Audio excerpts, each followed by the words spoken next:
சிந்திக்க ஒரு கதை. குடியானவன் ஒருவன் வளர்த்த வயதான கழுதை ஒன்று ஓர் பாழும் கிணற்றில் விழுந்து விடுகின்றது.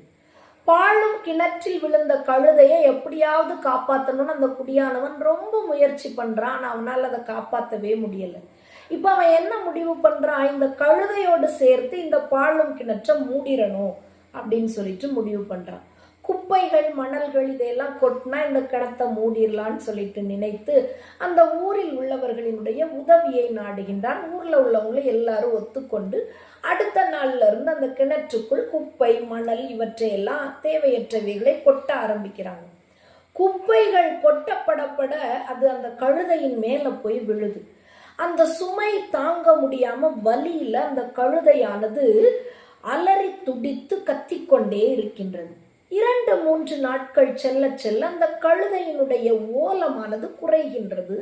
உடனே இந்த குடியானவனுக்கு சந்தேகம் வருது. என்னாச்சு, கழுதை ஒருவேளை இறந்துடுச்சோ அப்படின்னு சொல்லிட்டு போய் அந்த பாழும் கிணற்றை அவன் எட்டி பார்க்குறான்.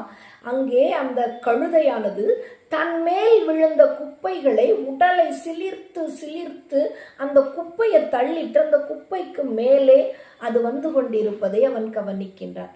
நாட்கள் செல்ல செல்ல அந்த குப்பைகள் கிணற்றில் கொட்டப்படுகின்றன. இந்த கழுதை தன்மேல் விழுந்த குப்பைகளை தள்ளி தள்ளி விட்டு அந்த குப்பைக்கு மேல வருது. கிணறும் குப்பையால் நிரம்பி விடுகின்றது.